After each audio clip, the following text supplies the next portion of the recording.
الحمد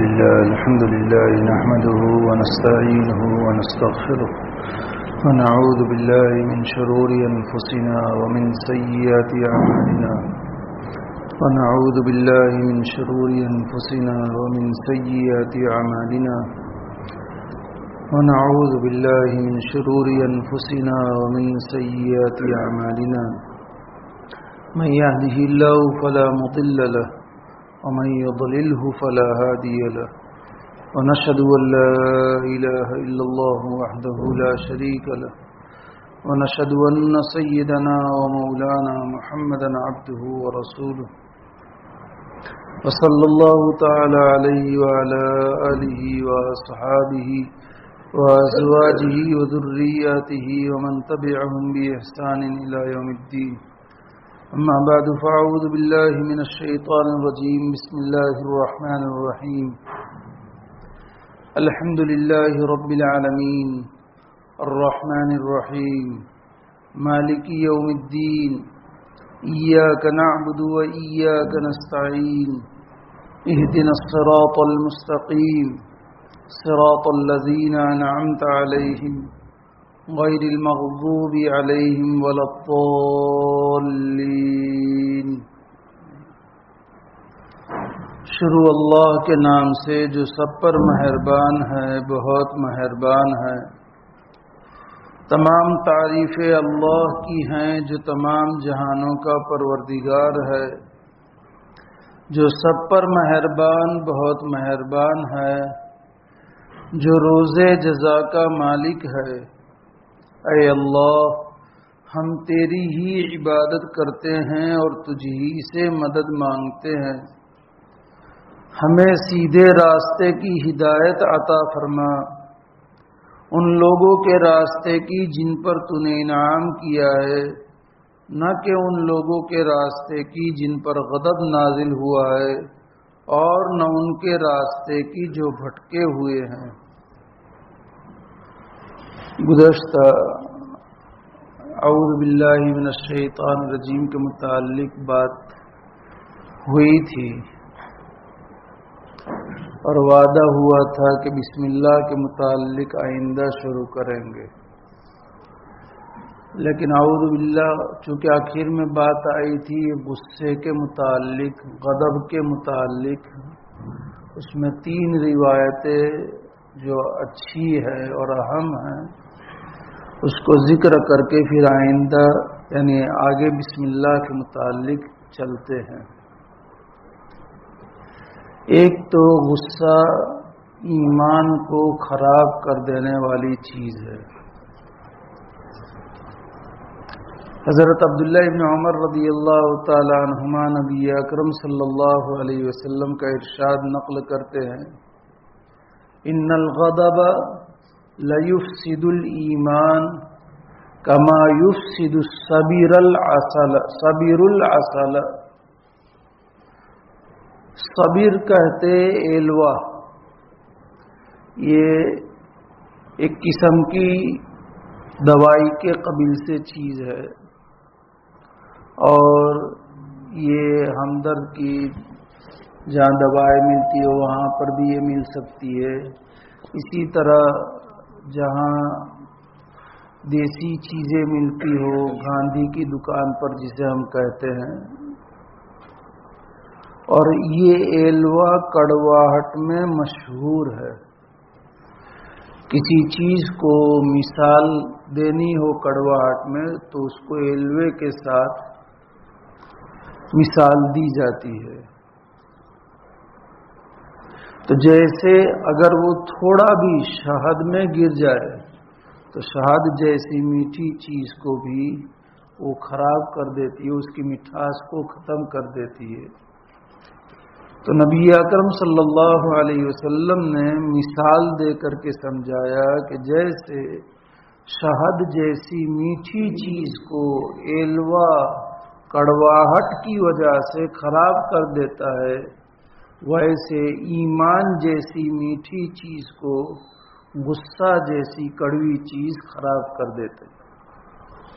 تو غصہ ایمان کو فاسد کرنے والی چیز ہے۔ اس لیے بھی ہمیں غصے سے بچنے کی تدابیر اختیار کرنی چاہیے۔ غصہ آئے فطری چیز ہے، طبیعی چیز ہے، لیکن اس کو کنٹرول میں رکھنا یہ بھی اسلام کی تعلیم ہے۔ ہمارے ایک استاد تھے، اللہ ان کو غریق رحمت کرے، یہی احمد آباد کے ہی تھے اور کالو پور کے ہی تھے، میں راندیر پڑھتا تھا وہاں پر۔ وہ کہتے تھے کہ جسے غصہ نہ آئے وہ انسان نہیں ہے، وہ گدھا ہے۔ یعنی انسانیت کی بنیاد پر غصہ ہے، اللہ تعالیٰ نے طبیعت میں رکھا ہے، لیکن اس کو کنٹرول کرنا یہ بھی آپ علیہ السلام کی بنیادی تعلیمات میں سے ہے۔ اسی لیے روایت میں نبی اکرم صلی اللہ علیہ وسلم نے ارشاد فرمایا کہ جو بندہ غصے پر قدرت کے باوجود غصے کو پی جاتا ہے، اس سے افضل کوئی گھونٹ اللہ کے نزدیک نہیں ہے جو پیا جائے۔ دودھ کا گھونٹ، شربت، کولڈ ڈرنکس، جس طرح کے دنیا میں جیسا جیسا جس کا مزاج، اس کو وہ گھونٹ اچھا لگتا ہے، کسی کو گرم قہوہ اچھا لگتا ہے تو کسی کو ڈرنکس اچھا لگتا ہے، اور کسی کو اور چیز جس کا نام لینا بھی اچھا نہیں ہے وہ اس میں مست رہتے ہیں۔ لیکن سب سے افضل اللہ کے نزدیک بندہ غصے پر قادر ہے کہ وہ غصہ نافذ کرے، لیکن پھر بھی اللہ کی رضا کے لیے اگر وہ غصہ پی جاتا ہے اور اس کو نافذ نہیں کرتا، یہ سب سے افضل گھونٹ ہے۔ اور غصے کو پی جانے پر اور کنٹرول کرنے پر اللہ کی طرف سے آخرت میں عذاب سے محفوظ ہونے کا وعدہ ہے۔ حضرت انس رضی اللہ تعالیٰ عنہ کی روایت ہے، کہتے ہیں میں نے نبی اکرم صلی اللہ علیہ وسلم کو فرماتے ہوئے سنا، من خزن لسانہ ستر اللہ عورتہ، جس نے اپنی زبان کو محفوظ کر لیا اللہ اس کے عیوب کو چھپائیں گے۔ ومن کف غضبہ کف اللہ عنہ عذابہ یوم القیامہ، اور جو اپنے غصے کو روک لے گا تو اللہ کل قیامت کے دن اس سے اپنے عذاب کو روک لے گا۔ اس لیے بھی غصے کو آنے کے بعد غصے کو پی جانا اور اس پر اپنے آپ کو قابو یافتہ بنانا، اور یہ محنت سے ہوگا، ہر چیز محنت طلب ہے، خاص طور پر اچھے اخلاق، بری چیزوں میں محنت کرنے کی ضرورت نہیں پڑتی ہے، اچھی چیزوں میں محنت کرنے کی ضرورت پڑتی ہے، اور اس میں اپنے آپ کو گھسوانا بھی پڑتا ہے، پسوانا بھی پڑتا ہے اور گرمانا بھی پڑتا ہے۔ زیور کب زینت کے لائق بنتا ہے؟ جب آگ پر تپتا ہے۔ گولڈ، سونا اور چاندی یہ زینت کے لائق اس وقت بنتے ہیں جب وہ اپنی پٹائی بھی کرواتے ہیں، جب وہ اپنے آپ کو گرماتے بھی ہیں۔ پہلے آگ میں اس کو تپایا جاتا ہے میل کچیل صاف کرنے کے لیے، پھر سنار اس کو ٹیپتے ہیں اور اچھی خاصی ٹیپنی ہوتی ہے، پھر جا کر کے وہ زینت کے لائق بنتے ہیں۔ تو اسی طریقے سے ہمیں بھی اللہ تبارک تعالیٰ نے زینت کے لائق بنانا چاہتا ہے، میرے سب بندے جنت کے مستحق بن جائے، لیکن اللہ بھی چاہتے ہیں کہ نفس کی رگڑائی ہو، پٹائی ہو، اس کو اس کے مقابل چیزیں کر کے، اس کے من مانی نہ کر کے اس کو بھی تپایا جائے، اور جب اچھی مقدار میں پٹائی ہوگی، تپائی ہوگی، تو پھر وہ نفس بھی مزکہ اور مصفہ اور مجلہ ہو کر کے اب وہ انسان زینت کے لائق بنے گا۔ اللہ تعالیٰ اپنے فضل سے ہم سب کو نصیب فرما دے۔ یہ ہے اعوذ باللہ کے متعلق. اب آگے چلتے ہیں. بسم اللہ الرحمن الرحیم. ایک بات باقی ہے اعوذ کے متعلق، لیکن اس کو جب قل اعوذ برب الفلق اور قل اعوذ برب الناس شروع ہوگا انشاءاللہ اس وقت اس کو تفصیل سے بیان کروں گا انشاءاللہ. وہ ابھی یہاں پر اس کو موقوف رکھتا ہوں، وہ تھوڑی تفصیل ہے اس میں، اور وہ معوذتین ہی کے لائق ہے، اس لیے اس کو جان بوجھ کر یہاں اعوذ کے تحت میں نقل نہیں کرتا ہوں. بسم اللہ الرحمن الرحیم. اس کی حقیقت پہلے ہم سمجھے کہ کیا حقیقت ہے. مفتی شفیع صاحب نور اللہ مرقدہ نے اس کے متعلق مستقل سمجھانے کے لیے طویل مضمون نقل کیا ہے. جواہر الفقہ کی دوسری جلد میں یہ پورا مضمون موجود ہے. اللہ تعالیٰ نے جو ہمیں شریعت دی ہے وہ شریعت بالکل آسان ہے. یہ ہمیں اپنے یقین کی بنیاد پر اپنے دلوں میں بٹھانا پڑے گا اور اسے اپنے معاشرے میں وجود میں لانا پڑے گا. ہم سمجھتے ہیں اور یہ ہماری زبانوں سے بسا اوقات نکلتا ہے کہ تو مشکل ہے، جبکہ صاف طور پر اسلام جیسا مذہب سہل اور کوئی مذہب نہیں، اور قرآن اس کو کہہ رہا ہے تو پھر اب مشکل کہنے کا کوئی مطلب ہی نہیں ہے. قرآن کیا کہہ رہا ہے؟ لا یکلف اللہ نفسا الا وسعها.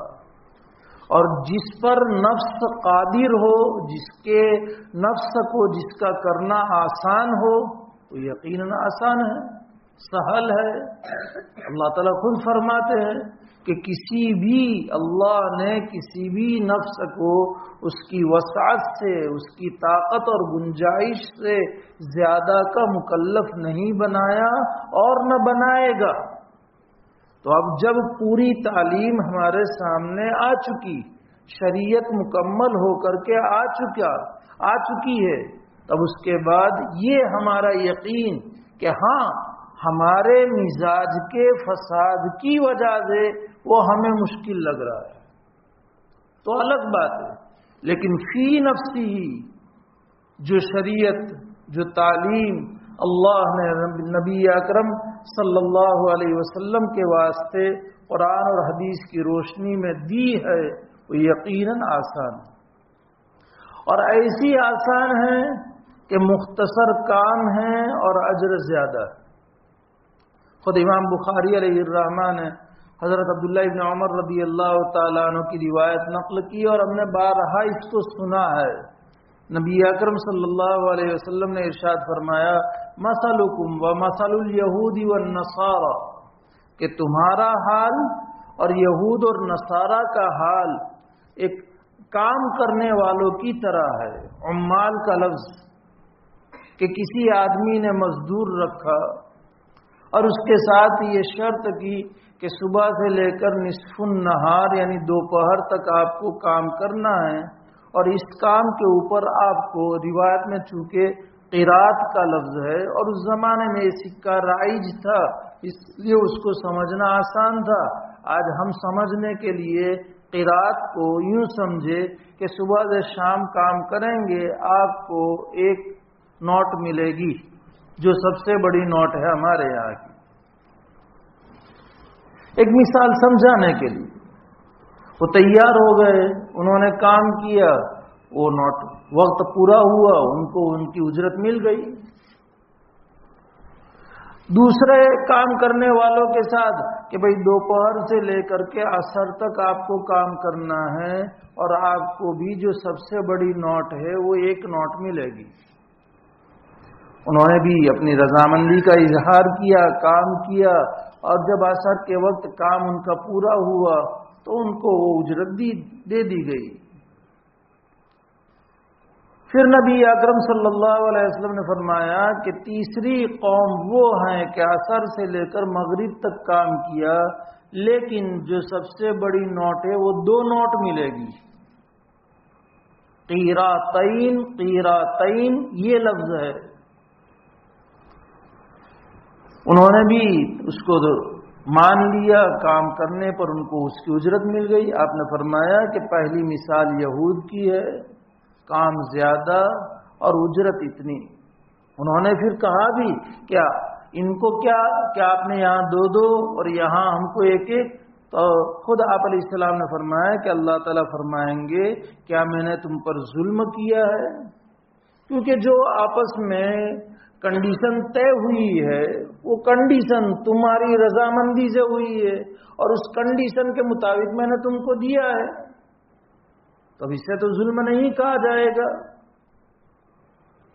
تو فرمایا کہ پہلی مثال یہود کی ہے، کام زیادہ اجرت کم۔ دوسری مثال نصارہ کی ہے کہ ان کے مقابلے میں کام کم لیکن اجرت اتنی ہی۔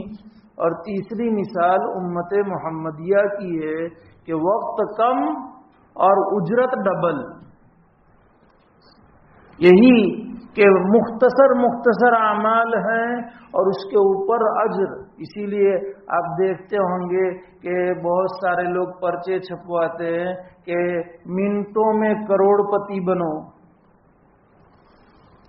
ایسے پرچے چھپتے ہیں نا۔ ہم تو رات میں کروڑ پتی بننا چاہتے ہیں، 12 گھنٹے 13 گھنٹے 14 گھنٹے، یہ تو منٹوں میں کروڑ پتی بنو۔ اور اس کی ایک مثال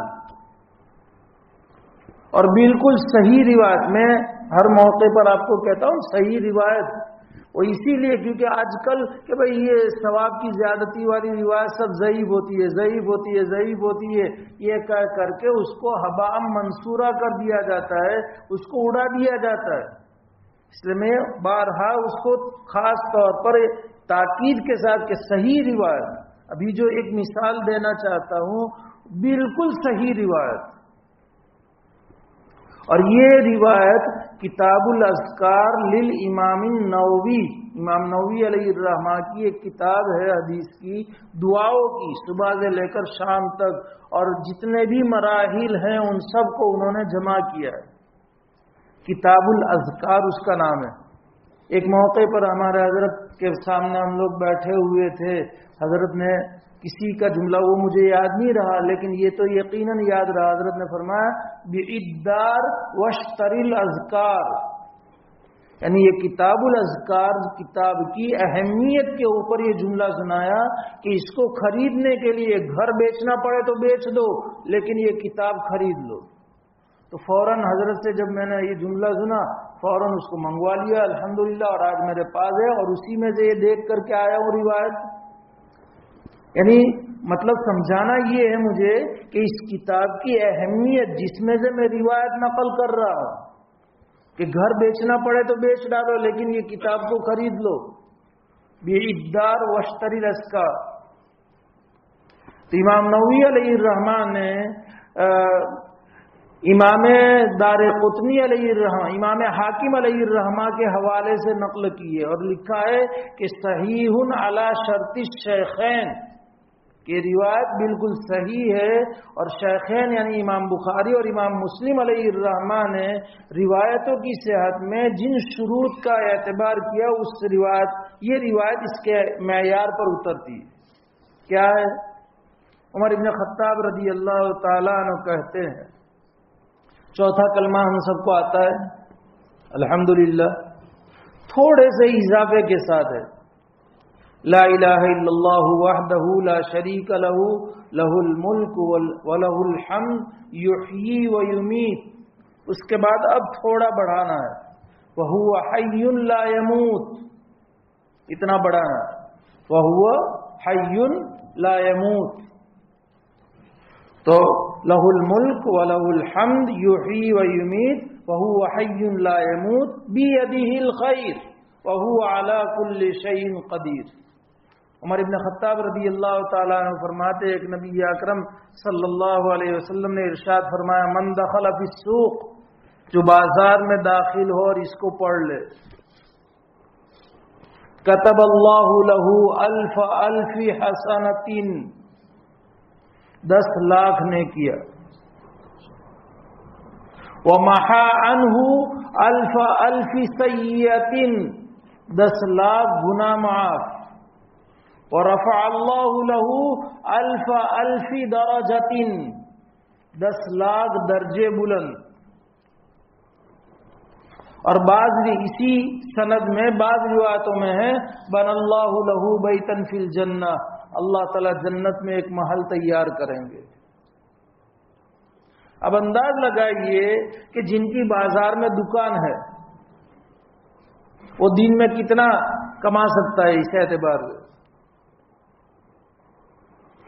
ایک مرتبہ پڑھنے سے 10 لاکھ نیکیاں، 10 لاکھ گناہ معاف، 10 لاکھ درجے بلند، اور ایک مرتبہ پڑھنے سے جنت کا ایک گھر. اور یہ ضعیف روایت نہیں ہے.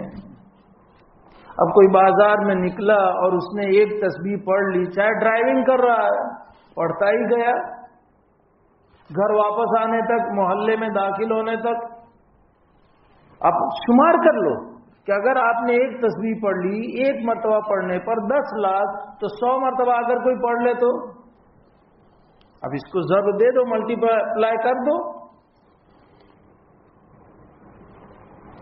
کہتے ہیں امام نووی علیہ الرحمٰن نے آگے نقل کیا ہے کہ قال الراوی، جو راوی اس روایت کے ہیں ان کا نام نقل نہیں کیا ہے، کہتے ہیں میں خراسان گیا اور میں عقبہ ابن مسلم رحمت اللہ علیہ کے پاس گیا اور میں نے کہا کہ اتیتک بہدیۃ، میں تمہارے پاس ایک ہدیہ لے کر کے آیا ہوں.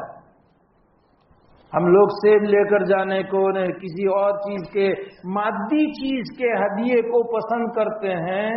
مانوی چیز، علمی چیز، اس کو ہدیہ کہہ رہے ہیں. انداز لگائیے ہمارے یہاں عیادت کرنے آیا کچھ لیے بغیر آیا ہے، تو کون سی کتاب میں ہے کہ عیادت کرنے آوے اور کچھ لے کر کے آوے؟ اور کہ اتنا معمولی لے کر آیا ہے، تو بہت بڑا ڈھیر لے کر کے آنے کا کون سا؟ ہر ایک اپنی حیثیت. ایک تو یہی ہمارے ذہن سے نکال دینا چاہیے کہ عیادت کرنے کے لیے جا رہے ہیں تو کچھ لے کر کے جانا پڑے گا. اسی کی وجہ سے عیادت جیسی اہم عبادت کا ثواب ہم کھو رہے ہیں. للمسلم علی المسلم 6 خصال، مسلمان کے مسلمان ہونے کی بنیاد پر 6 حق ہیں. اس میں سے ایک یہ بھی ہے عیادت المریض. جب کوئی بھی مسلمان، امیر کے یہاں تو لائن لگے گی، بیچارہ کوئی غریب ہو تو اس کا کوئی پرسان حال نہیں ہوگا. یہ ہمارے معاشرے کی خرابی ہے. قریبی رشتہ دار ہوگا ایک دم کہ لڑکی کو سننا پڑے گا نہیں جائیں گے تو، اور پوری زندگی سننا پڑے گا تو ثواب تو کچھ بھی نہیں ملا. نیت ہماری یہ ہے کہ لڑکی کو سننا پڑے گا نہیں جائیں گے تو، اس لیے گئے ہیں. تو للمسلم علی المسلم 6 خصال پر عمل نہیں ہوا، اللہ کو راضی کرنے کے لیے عمل نہیں ہوا ہے کہ نہیں جائیں گے تو کھوٹا لگے گا. تمہارا اردو بول رہا ہوں میں تاکہ جلدی سے سمجھ میں آ جائے کہ کھوٹا لگے گا، منہ باقا ہو جائے گا. نہیں، مسلمان کا مسلمان ہونے کی بنیاد پر اسلامی اخوت کا حق ہے کہ اس کی عیادت کرو. اور جب تک عیادت کرنے والا عیادت کرتا ہے وہ جنت میں سمجھا جاتا ہے.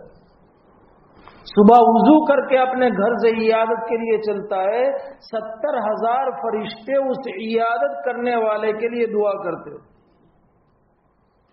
یہ سب ثواب ہیں، لیکن ہم لوگ اس سے محروم ہیں. یہ بھی سب صحیح حدیثیں ہیں. اور وہی اس کی مثالیں اب آپ کے سامنے مزید آ گئی ضمناً، گرچہ میں ذہن میں نہیں تھا لیکن کہ مختصر کام اور اجر زیادہ. روایتوں میں ہے اور صحیح روایتوں میں ہے.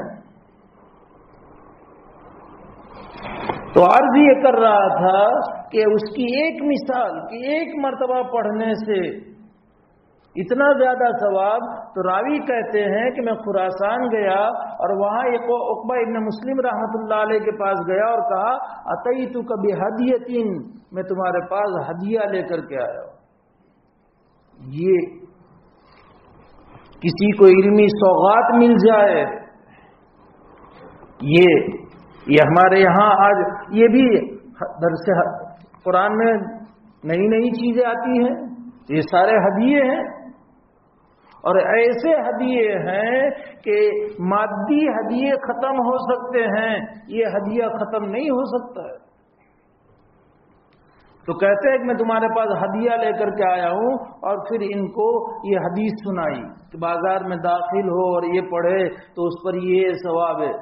کہتے ہیں امام نووی علیہ الرحمہ نے نقل کیا، دیکھو حدیث سنے اس پر فوراً عمل۔ ہمارے اساتذہ تھے، اللہ جزائے خیر نصیب فرمائے، اور بعض اساتذہ تو ابھی حیات بھی ہے، انہوں نے خود، ہم نے اپنی آنکھوں سے دیکھا جب ہم پڑھتے تھے اس وقت وہ بھی پڑھتے تھے، دوران طالب علمی میں بھی ان کا حدیث پر عمل، اور جب ان کے پاس ہمارے پڑھنے کی نوبت آئی تو اس وقت بھی حدیث پر عمل، کہ جس حدیث کو پڑھا ایک مرتبہ بھی کم سے کم عمل ہو جانا چاہیے۔ بہتر تو یہ ہے کہ اس کو اپنی زندگی میں لے آئے، لیکن اگر نہیں لا سکتے ہیں تو ایک مرتبہ تو فوراً اس پر عمل ہو جائے۔ تو کہتے ہیں کہ عقبہ ابن عامر رضی اللہ تعالیٰ عنہ اپنی سواری پر سوار ہوئے، بازار گئے اور یہ کلمات پڑھ کر کے پھر فوراً واپس لوٹ آئے۔ تو ابھی ہم بھی مجلس سے گزرنے کے بعد بازار سے گزریں گے، اہتمام کے ساتھ پڑھتے ہوئے جائے۔ تو یہ میں سمجھانا یہ چاہتا ہوں، اس کی ایک مثال کے طور پر یہ پیش کیا کہ اللہ نے ہمیں وہ شریعت دی ہے کہ جس میں کام کم اور ثواب زیادہ، اور نبی اکرم صلی اللہ علیہ وسلم کی قولی تعلیم، آپ کے ارشادات، اور آپ نے زندگی گزار کر کے جو ہمیں بتایا آپ کا عمل، ہمارے لیے ایک ایسا مثالی نمونہ ہے کہ اگر وہ ہماری زندگیوں میں آ جائے تو ہمارا اللہ تعالیٰ سے تعلق قوی ہو جائے، اور ہر آن ہر گھڑی ہم ذاکر اور شاغل میں شمار کیے جائے۔ آپ علیہ السلام نے موقع بموقع کی جو دعائیں امت کو دی ہیں، کوئی موقع ایسا نہیں چھوڑا کہ آپ نے اس موقع کی دعا نہ بتائی ہو۔ آدمی وہ کر لے، وہ ذاکر سمجھا جائے گا، اور جب ذاکر سمجھا جائے گا تو اس کا تعلق اللہ تعالی سے یقیناً آئے دن بڑھتا جائے گا۔ کیونکہ قرآن میں فاذکرونی اذکرکم، تم مجھے یاد کرو میں تمہیں یاد کروں گا۔ تو جتنا ہم اللہ کو یاد کریں گے، اللہ ہمیں یاد کریں گے، تو تعلق بڑھتا جائے گا کہ نہیں بڑھے گا؟ ایک طرف سے یاد ہونے دوسری طرف سے نہ ہو تو بسا اوقات اس میں کھٹاس بھی آتی ہے، لیکن جانبین سے ہو تو بڑھتا ہی جاتا ہے، بڑھتا ہی جاتا ہے۔ تو 10 منٹ کال کرے وہ سمجھ جائیو تو ہم 20 منٹ کریں گے۔ تو جب اللہ کی یاد میں ہمارا 24 گھنٹے کی آپ علیہ السلام کی تعلیم کے نتیجے میں ذکر اور شغل میں گزرے گا تو وہ اللہ ہمیں یاد کریں گے، اور بہتر مجلس میں یاد کریں گے تو تعلق بڑھے گا کہ نہیں؟ من جملہ ان میں سے ایک بسم اللہ بھی ہے کہ ہم اپنے ہر جائز اور مباح کام کو اگر بسم اللہ سے شروع کرے تو اس صورت میں وہ دنیا بھی دین بن جائے گی۔ گویا کہ دنیا کو دین بنانے کا کیمیا نبی اکرم صلی اللہ علیہ وسلم نے ہمیں عطا فرمایا ہے۔ لیکن میں نے ایک قید لگائی ہے، جائز اور مباح کام، ہاں کسی کا مال چرانا ہے بسم اللہ الرحمن الرحیم، کسی کا غصب کرنا ہے، یوٹیوب پر جا کر کے بلیو فلم دیکھنا ہے اور بسم اللہ الرحمن الرحیم کر کے آن کرنا ہے۔ ایک مثال، چونکہ آج کل یہ ماحول ہے، سمجھ میں آئے دوست پاس میں بیٹھا ہے لینے تو بھی ایک ڈرنکس، وہ ڈرنکس کولڈ ڈرنکس نہیں، بسم اللہ الرحمن الرحیم۔ آج کل فیشن ہے کہ وہ پڑی کی بھی کھائیں گے تو الٹے ہاتھ سے یوں کر کے اور وٹ مار کر کے ذرا کھائیں گے. اس کو ایک فیشن اور ٹریڈ سمجھا گیا ہے. حالانکہ تمباکو ہے، نقصان دہ ہے صحت کے لیے، پھر اس کو بھی الٹے ہاتھ سے، اور پھر ٹریڈ فیشن، کیا معلوم کیا شان اور کیا ایکشن بھی ہوتی ہے، اور لڑکیوں کو دیکھ کر کے اس میں اور اضافہ ہو جاتا ہے. تو جائز اور مباح کام کے موقع پر، ناجائز کام کے موقع پر اگر کوئی بسم اللہ پڑھتا ہے، علامہ شامی علیہ الرحمٰ نے نقل کیا ہے، یخشا علیہ الکفر، کفر کا اندیشہ ہے. اس لیے ناجائز کام کرتے ہوئے بسم اللہ پڑھتے ہوئے 100 مرتبہ سوچیو، اللہ ہماری حفاظت فرمائے.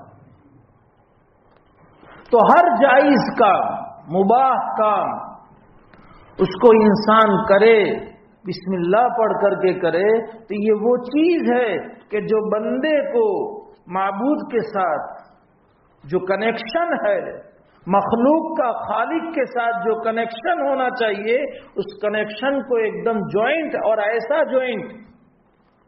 آپ نے وہ کیا کہتے ہیں فیویکول کی ایڈورٹائزمنٹ دیکھا ہوگا، 2 ہاتھی کو جوڑ کر کے پھر دونوں ادھر کہ اب چھوٹ ہی نہیں سکتے ہیں. یہ فیویکول کی ایڈورٹائز ہے کہ چھوٹ نہیں سکتے، فیویکول اتنا ٹائٹ ہے. تو یہ بسم اللہ وہ سمجھانے کے لیے میں مثال دے رہا ہوں کہ بسم اللہ کی بنیاد پر بندے اور معبود کا تعلق، مخلوق اور خالق کا تعلق، مالک اور مملوک کا تعلق، مرزوق اور رازق کا تعلق جو ہونا چاہیے ایک دم گہرا اور ایسا کنیکشن مضبوط کہ کسی بھی حال میں نہ ٹوٹے، یہ بسم اللہ یہ ادا کروا دیتا ہے. کیسے؟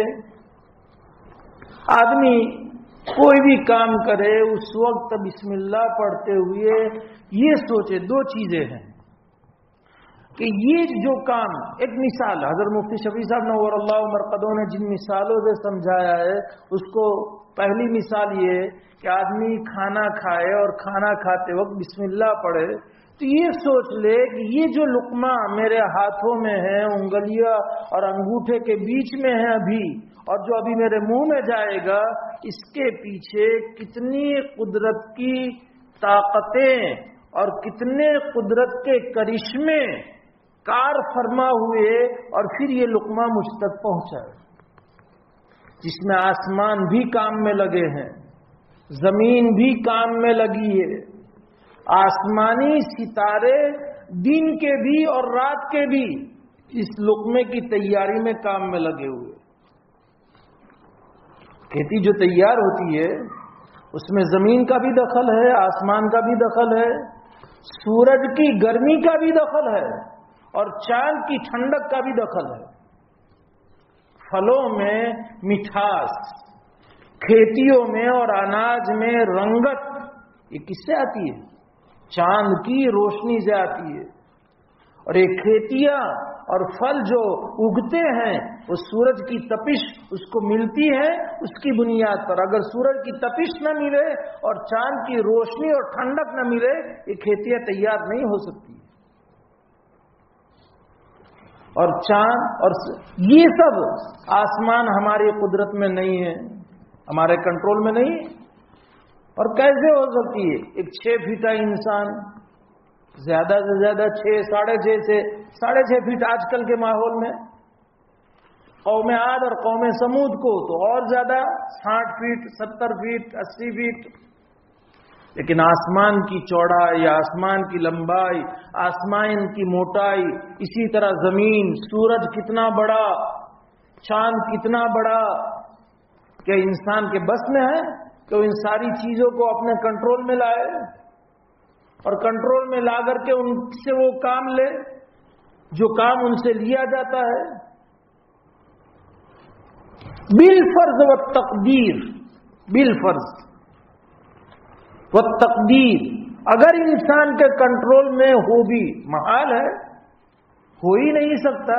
لیکن کہ چاند سے یہ کام لینا ہے اور سورج سے یہ کام لینا ہے، کہاں سے لاؤ گے تم؟ یہ کس نے دیا ہے؟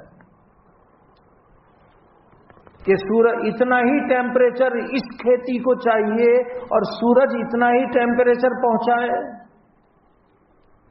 تپش چاند کی اتنی روشنی اور اتنی ہی ٹھنڈک چاہیے؟ زیرہ ہے، سونف ہے، زیادہ تھوڑی بھی ٹھنڈی ہوا زیادہ ہو جاتی ہے سارا خاکستر ہو جاتا ہے. اور اگر اس کو جتنی تپش چاہیے اس سے تھوڑی گرمی بھی ہو گئی تو ختم ہو جاتا ہے، سارے کے اوپر پانی گر جاتا ہے. تو اس زیرے کو، سونف کو معتدل گرمی اور معتدل ٹھنڈک تیار کرنے میں اگر میں نے کہا کہ بالفرض مان بھی لے تو ذہن میں کون ڈالے گا کہ انسان کا اپنا ذہن ہے؟ یہ سب سوچے کہ یہ سب اس خدائے وحدہ لا شریک لہ کی طاقت اور قدرت کاملہ سے ہو سکتا ہے، میرے بس میں کچھ بھی نہیں. تو اللہ کی قدرت کا یقین اور اپنے بے بس اور عاجز ہونے کا یقین. بسم اللہ ہمیں یہ سکھاتا ہے. اور کتنے مراحل سے گزر کر کے وہ ایک لقمہ تیار ہوتا ہے. ہم بسم اللہ پڑھ کر کے اللہ کی قدرت کا اعتراف اور اپنی بے بسی کا اعتراف کرتے ہیں کہ اے اللہ ہمارے بس میں نہیں تھا، تیری ہی طاقت سے، تیرے نام کی برکت سے، تیرے نام کے ساتھ ہو کر کے اس کی برکت سے ہی یہ سب ہو سکتا ہے اور تو ہی یہ کر سکتا ہے، میرے بس میں نہیں ہے. پھر بھی اگر وہ بسم اللہ پڑھے بغیر کھائے تو کتنا ناشکرا اور کتنا اپنے طاقت پر غرور سمجھا جائے گا کہ اس میں کیا بسم اللہ پڑھنے کی. جن کے پاس دین نہیں ہے وہ تو بغیر بسم اللہ کے ہی. ایک مسلمان نہیں پڑھے گا لیکن جرأت تو نہیں کرے گا یہ جملہ کہنے کی کہ اس میں کیا پڑھنے کی. یا ہے کہ پھر وہ نام کا مسلمان ہو اور کام کے اعتبار سے ناستک ہو، زندیق اور ملحد ہو تو الگ بات ہے، لیکن جس کے اندر ذرہ برابر بھی ایمان ہوگا وہ یہ کہنے کی جسارت نہیں کرے گا، نہیں پڑھے گا، وہ الگ بات ہے. یہ بسم اللہ اس تعلق کو مضبوط کرتا ہے. آدمی پانی پیتا ہے، پانی کا ایک گھونٹ، درمیان میں دو باتیں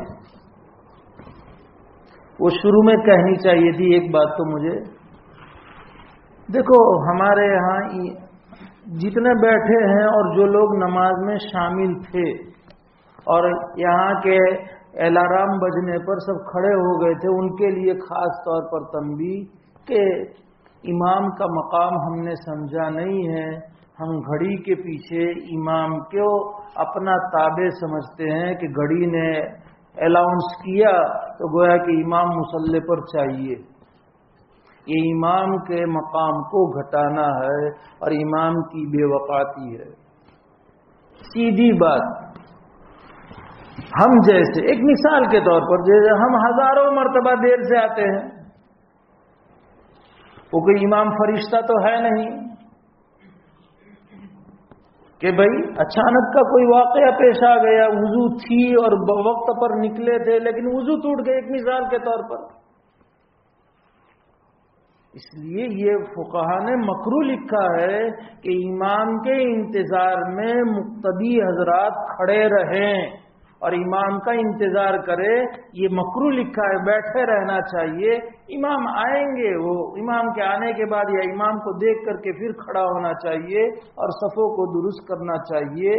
اس لیے کہ بھئی ابھی تو گھنٹی بجی تھی، چند سیکنڈ ہوئے تھے، 5 منٹ تک انتظار کرنا چاہیے. 5 منٹ کہ سب کی رعایت کرنے کی نے امام سب کی رعایت ہمیشہ کرتے ہیں تو سب مل کر کے ایک مرتبہ امام کی رعایت نہیں کر سکیں گے. اس لیے یہ چیز اچھی نہیں ہے. ایک بات تو یہ. دوسری بات، ضمناً پانی کا تذکرہ آیا کہ دیکھو یہاں مسجد میں ہم اپنے گھروں میں آر او کے پانی سے گلاس دھوتے، دھوئیں گے تو ہوم منسٹری سے کیا ضابطے نکلیں گے؟ ہوم منسٹری سب سے مضبوط منسٹری ہے نا، فائنانس منسٹر سے بھی آگے ہوم منسٹری ہوتی ہے. ہوم منسٹری سے کیا کیا ضوابط ہوں گے اور کیا کیا سننا پڑے گا، کیا کیا ہوگا، وہ ہم سب جانتے ہیں۔ میں مسجد میں کئی مرتبہ اپنی آنکھوں سے دیکھا، اس لیے، اور جہاں کہنے جیسا ہوتا ہے وہاں کہا بھی ہے، آر او کے پانی سے گلاس دھوتے ہیں۔ کتنے نظیف لوگ ہیں، صاف شفاف۔ ان کو مسجد کے گلاس جو ہمیشہ صاف شفاف ہوتے ہیں وہ بھی ان کو صاف نہیں لگتے۔ اگر نہیں لگتے تو قریب میں سادہ پانی بھی ہے، کون سے 2 کلومیٹر جانا ہے، 200 میٹر جانا ہے، ایک قدم بڑھنے سے سادے پانی کا نل ہے، لیکن اس سے نہیں دھوتے ہیں اور آر او کے پانی سے گلاس دھوتے ہیں، اپنے ہاتھ دھوتے ہیں آر او کے پانی سے۔ اور میری آنکھوں کا دیکھا ہوا، میں نے امام صاحب کو بھی بتایا کئی مرتبہ، اور میں نے امام صاحب کو یہاں تک کہا کہ آپ کچھ لگا دو یہاں پر۔ یہ اللہ کا گھر ہے، گرچہ یہاں کوئی کہنے والا نہیں، اس کے یہاں سب محفوظ ہے، حساب دینا مشکل ہو جائے گا۔ یہ پینے کے لیے ہے، دھونے کے لیے نہیں ہے، اور اگر ہمیں نظافت ہی چاہیے تو بازو میں ہی یہ سادہ پانی کا نل، اس سے دھو لیا جائے۔ یہ کتنی نعمت ہے۔ اب سمجھ میں آئے گا کہ پانی، ایک گھونٹ پانی، اس میں اللہ کی قدرت کو سمجھیے کہ کیا اللہ کی قدرت ہے۔ سمندر سے بخارات، سورج کو تپش گرم کرنا، اور اس کی گرمی سے سمندر سے بخارات بھاپ اس کو اوپر اٹھانا، بادلوں کے ساتھ اس کو ملانا، پھر بادلوں کی ٹھنڈک سے اس گرمی کو ٹھنڈک میں بدل کر کے پانی کی شکل میں بنانا، پھر بادل میں اپنے اندر جمع کرنا، پھر اس کو برسانا، پھر خود مشینری، کیونکہ سمندر ہے، کھارا پانی ہے، اس کو اندر ہی اندر فلٹر کر کے میٹھا پانی بنانا۔ کون کر رہا ہے سب؟ ہماری قدرت ہے۔ میں نے دیکھا ہے، اس لیے میں آپ کو آگے سمجھا رہا ہوں۔ جدہ سمندری کنارے پر ہے اور وہاں پر پانی کی قلت ہے۔ خود مکہ معظمہ میں استعمالی پانی جدہ سے ٹینکوں کے ذریعے سے آتا ہے، مکہ معظمہ میں، لیکن وہ پینے کے لائق نہیں ہوتا ہے، استعمال کے لائق ہوتا ہے، پینے کے لائق۔ کھانا بھی اس سے نہیں پکتا ہے۔ وہ پانی سے اگر جدہ مکہ معظمہ میں کھانا پکانا ہو حجاج کو، معتمرین کو، زائرین کو، تو زمزم میں بنانا پڑتا ہے۔ چائے بھی نہیں بنتی ہے اس پانی سے، اگر چائے بھی بنائے تو پھٹ جاتی ہے۔ جدہ میں پورا سمندری کنارے پر میں نے دیکھا ہے، اس لیے کہہ رہا ہوں کہ اس کھارے پانی کو استعمالی پانی بنانے کا پلانٹ ہے، اور بہت بڑا پلانٹ ہے، لیکن تاہم پھر بھی مٹھاس نہیں آتی ہے، مٹھاس نہیں آتی۔ استعمال دوسرے استعمال میں، کپڑا دھونے میں، غسل کرنے میں، استنجا وغیرہ اور دیگر استعمال، لیکن کھانا بنانے اور پینے میں وہ استعمال میں نہیں آتا ہے۔ یہ بالکل یقینی بات میں کہہ رہا ہوں۔ تو یہ کھارا پانی جو اللہ نے سمندروں سے اٹھایا، بادلوں میں اسے جمع کیا اور اس کو میٹھا کون کر رہا ہے؟ پھر میٹھا کر کے برسا رہا ہے۔ وَأَنزَلْنَا مِنَ السَّمَاءِ مَاءً بِقَدَرٍ فَأَسْكَنَّاهُ فِي الْأَرْضِ۔ اللہ تعالیٰ ہمیں ایک انسان کو کہ بھئی آپ کو 60 سال کی عمر ہے، 60 سال کا آپ پانی جمع کر لو، کتنی ٹینکیں بنائے گا؟ اس کو رہنے کے لیے ابھی وہاں پہ ہے کہ وسطی گنتری اور وسطی ودھارو، یہ سب مسائل پوری دنیا میں ہے۔ تو اگر اللہ تعالیٰ کی طرف سے پانی کے ہر انسان کی زندگی بھر کے پانی کے جمع کرنے کا حکم ہوتا، ایک مرتبہ میں پانی برسا کر کے یا اور کسی طرح، تو کیا مشکلات کا سامنا ہوتا۔ پھر اس پانی کو زندگی بھر پانی کی حالت پر باقی رکھنے کے لیے، میٹھا ہے، کھارا پانی جلدی خراب نہیں ہوتا ہے، میٹھا پانی جلدی خراب ہوتا ہے، اس کے لیے پھر کتنے پاپڑ بیلنے پڑتے ہیں۔ میٹھے پانی کو 60 سال تک محفوظ رکھنے کے لیے، لیکن وہ اللہ کیا کہہ رہا ہے، ہم ایک انداز سے پانی کو برساتے، وَأَنزَلْنَا مِنَ السَّمَاءِ مَاءً بِقَدَرٍ، انداز سے کئی سال بھر۔ اب وہ انداز اللہ یقیناً اتنا ہی اتارتے ہیں، لیکن ہمارے گناہوں کی وجہ سے کہیں زیادہ بارش سے نقصان، کہیں کم بارش سے نقصان، لیکن پانی کا میزان تو اللہ کے، وہ اتنے کیوسک پانی ہمارے یہاں سے برسے گا، اور وہ برستا ہے کہ سب سے زیادہ دنیا میں پونڈیچیری میں بارش ہوتی ہے، سب سے کم پورے انڈیا میں گجرات اور شمالی گجرات میں بھی مہسانہ۔ یہ اللہ کا ایک نظام ہے۔ پانی خود قرآن کہہ رہا ہے کہ ہم انداز سے اتارتے ہیں اور پھر ہم اس کو زمین میں ٹھہراتے ہیں، تالاب کی شکل میں، ندی اور دریاؤں کی شکل میں زمین میں اللہ تعالی، اور کچھ پانی کو اللہ تبارک تعالیٰ اس طریقے سے کہ بڑے بڑے پہاڑ اور وہ برفیلے پہاڑ، ہمالیہ کیا ہے،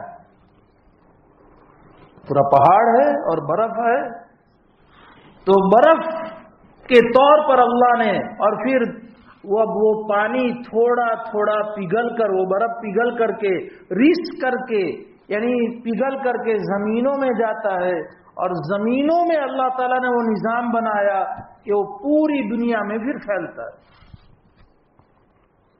اور اس طریقے سے پھیلتا ہے کہ زمین کے فاسد مادے اس پانی کا کوئی نقصان نہیں کر سکتے، بلکہ اللہ نے زمین کے اندر وہ اجزاء رکھ دیے ہیں کہ اگر اس پانی میں کوئی خرابی بھی آئے تو اس کو وہ صاف ستھرا کر کے ہمیں دے۔ بور بنائے جاتے ہیں، کنویں بنائے جاتے ہیں، تھوڑا کھودا اور پانی نکل آیا۔ آج بہار، یو پی اور بنگال اور آسام میں آپ 4 فٹ زمین کھودو اور پانی، اور بہترین پانی۔ ہمارے یہاں کی الگ نوعیت ہے، وہاں الگ نوعیت ہے۔ الہ آباد میں ہم جاتے ہیں، وہاں کا تو وہاں کا پانی اور دوسرے جگہ کا گھی، یہ دونوں برابر ہے، اتنی پانی کی تاثیر اللہ تعالیٰ نے رکھی ہے۔ اور میٹھا پانی، یہ اللہ تعالیٰ فرماتے وَأَسْكَنَّاهُ فِي الْأَرْضِ، اس طریقے سے اللہ نے پانی کا نظام چلایا۔ اللہ تعالیٰ کیا فرماتے ہیں آگے، وَإِنَّا عَلَى ذَهَابٍ بِهِ لَقَادِرُونَ، اس کے ختم کرنے پر ہماری پوری قدرت ہے، اللہ فرماتے ہیں۔ اور جب بور فیل ہو جاتا ہے تب پتہ چلتا ہے کہ لاکھ جتن کرنے کے باوجود بھی پانی نہیں آتا ہے۔ اور پھر دوست کا ٹوپلا ہم کس پر کہ بڑی بڑی بلڈنگیں بنتی ہیں نا، وہ ہزاروں فٹ کا بور بناتے ہیں تو وہ سارا پانی ہمارا کھینچ لیتے ہیں۔ اور کس نے کھینچا؟ کہ آٹومیٹک انہوں نے اندر پمپ رکھ دیے۔ اللہ تعالیٰ فرماتے ہیں وَإِنَّا عَلَى ذَهَابٍ بِهِ لَقَادِرُونَ، ہم ہے قادر ختم کرنے پر۔ قُلْ أَرَأَيْتُمْ إِنْ أَصْبَحَ مَاؤُكُمْ غَوْرًا فَمَنْ يَأْتِيكُمْ بِمَاءٍ مَّعِينٍ، ارے بھلا بتلاؤ تو صحیح کہ تمہارا پانی زمین کی تہ میں چلا جائے اور خوب تہ میں چلا جائے۔ ان اصبح ماؤکم غورا، کون ہے جو ابلتا ہوا چشمہ تمہارے پاس لے کر کے آئے؟ کس کی طاقت ہے کہ اگر تہ میں چلا جائے تو تم اس کو نکال سکو، اور ابلتا ہوا چشمہ، جاری چشمہ جس کا پانی صاف شفاف ہوتا ہے، کون ہے؟ من یاتیکم، کون تمہارے پاس لائے گا بماء معین، یہ پانی انسان کے پاس جو آتا ہے یہ اللہ کا یہ نظام ہے. وہ بسم اللہ پڑھ کر کے کہ اے اللہ یہ پینے کے لائق جو پانی ہے یہ ساری آپ کی قدرت ہی کا کرشمہ ہے. میں اتنا عاجز اور بے بس ہوں کہ ایک گھونٹ پانی بھی اپنے لیے تیار نہیں کر سکتا ہوں جب تک کہ تو مجھے تیار کر کے نہ دے. اس لیے اے اللہ تیرے نام کی برکت سے مجھے حاصل ہوا ہے، اس لیے میں اس کو پیتے وقت بھی تیرا نام ہی لے کر کے پی رہا ہوں. یہ ہے بسم اللہ کا کرشمہ. آدمی سواری پر سوار ہوتا ہے، پرانے زمانے کی سواری لے لی جائے، ہاتھی کا وزن کتنا اور ہمارا وزن کتنا، گھوڑا اور اونٹ کا وزن کتنا اور ہمارا وزن کتنا. لیکن انسان کے سواریاں انسان کے تابع اللہ نے کر دی، وہ اس کو اپنے اشارے پر چلاتا ہے. ورنہ گھوڑے کو قابو میں لانا انسان کے بس کی بات ہے، ہاتھی کو قابو میں لانا انسان کے بس کی بات ہے. اونٹ تو جانوروں میں سرکشی میں مشہور ہے. اونٹ کبھی وہ بدلہ لینے پر آتا ہے نا تو اپنے مالک کو بھی نہیں چھوڑتا ہے، اور جب تک کہ موت مالک کی نہیں واقع ہوگی وہاں تک اونٹ اس کو چھوڑے گا بھی نہیں، پورا بیٹھک جاتا ہے. اگر مالک نے ذرہ برابر بھی ظلم کیا اور اونٹ کو اس کا احساس ہو گیا تو کسی بھی وقت وہ مالک کی جان لے لے گا. مشہور ہے. لیکن پھر بھی وہ اونٹ اپنے منہ میں لگام ڈالنے کے لیے اور ناک میں لگام پہنانے کے لیے وہ اپنے آپ کو حوالے کر دیتا ہے. کیوں؟ اس خدا نے اس کو حکم دیا ہے کہ تجھے انسان کے لیے پیدا کیا ہے اور انسان کے تابع رہ کر کے تجھے زندگی گزارنی ہے، چاہے تیری طاقت انسان کی طاقت سے کتنی ہی زیادہ ہو. اس لیے وہ لگام ڈالنے کے لیے منہ بھی کھول دیتا ہے اور اپنی ناک کو بھی پیش کر دیتا ہے، اور پھر انسان اسی لگام کے اشارے کے اوپر اس کو چلاتا بھی ہے. جب چاہے چلائے، جب چاہے روک دے، جدھر چاہے لے جائے اور جدھر چاہے نہ لے جائے. یہ کون کر رہا ہے؟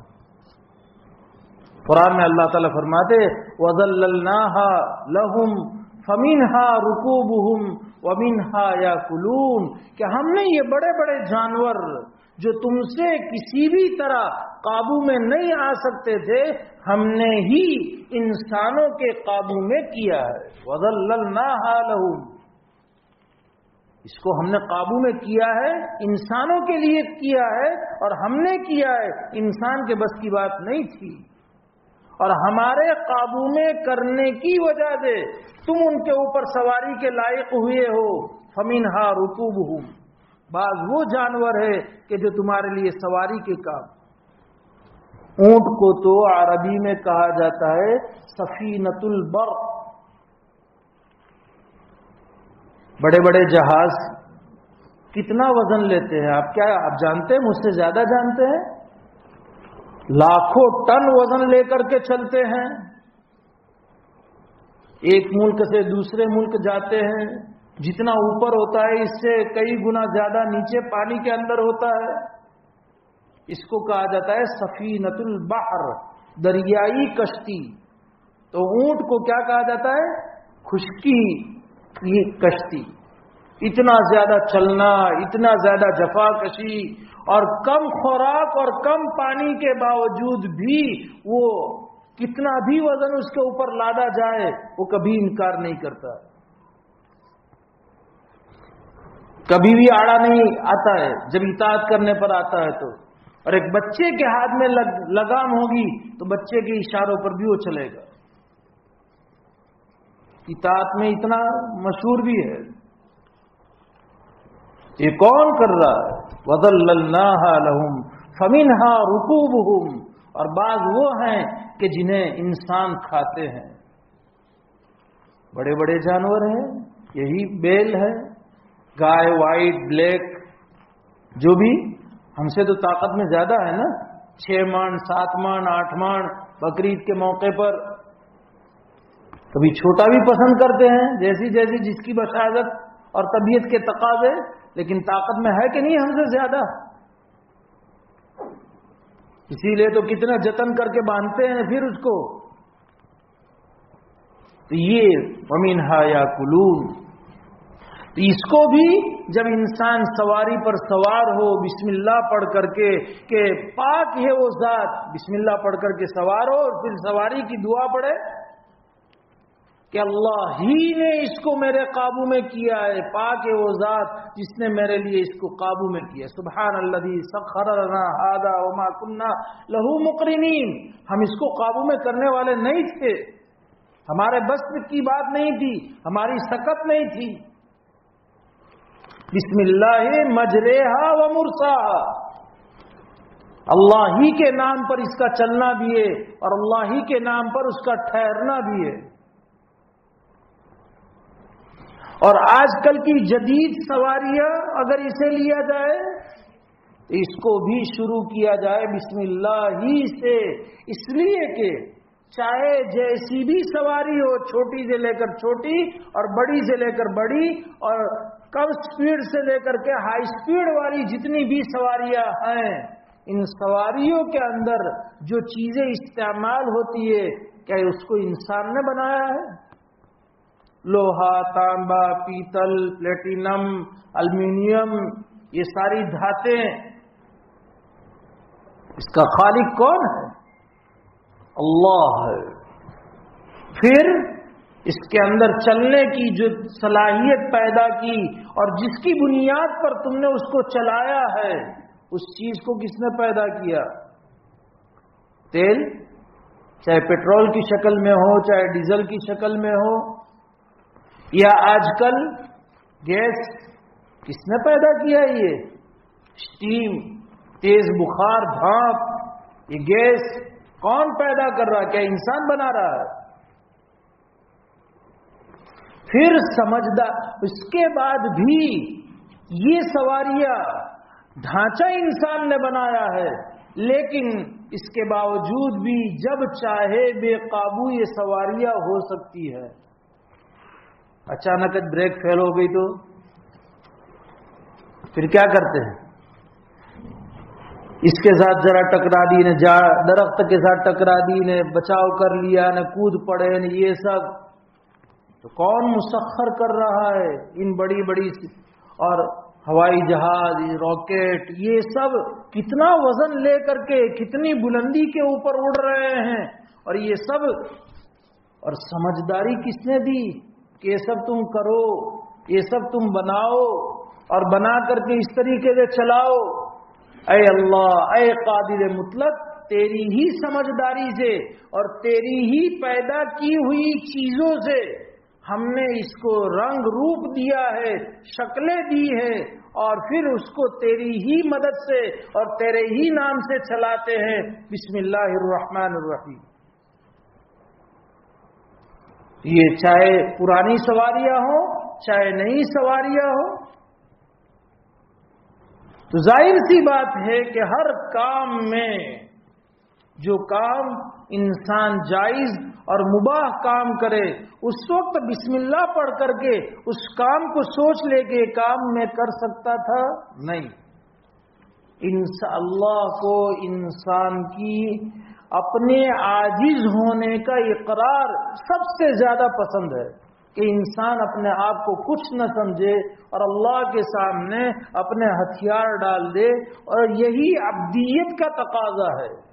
ایاک نعبد میں آئے گا مزید تفصیل سے کہ ایک عبدیت، ہم بندے ہیں، غلام ہیں، اور عبدیت کا یہ تقاضا ہے کہ اس کو اپنے مولا کے سامنے، اس کو اپنے مالک کے سامنے، خالق اور معبود کے سامنے ذرہ برابر بھی کسی آنکھ کا اٹھانے کا موقع نہیں ہونا چاہیے کہ I am some thing but nothing. انسان کے اندر یہ نہیں ہونا چاہیے کہ میں ہوں تو یہ کر سکتا ہوں، میں نے کیا. نہیں، میں تو عاجز ہوں، میرے اللہ نے کیا ہے، اس لیے میں اللہ کے نام سے شروع کرتا ہوں. اسی بنیاد پر نبی اکرم صلی اللہ علیہ وسلم کا ارشاد، کل امر ذی بال لم یبدأ ببسم اللہ فہو اخطا وفی روایت فہو اجزم. کہ جس کام کو بھی شروع کیا جائے اہم کام ہو اور اس کو بسم اللہ سے نہ شروع کیا جائے تو وہ بے برکت رہتا ہے. فہو اقتا، اقتا کے معنی وہ جانور جس کی دم کٹی ہوئی ہو. جانوروں کی دم ہوتی ہے، بھلے وہ دم ہے لیکن وہ زینت کا ذریعہ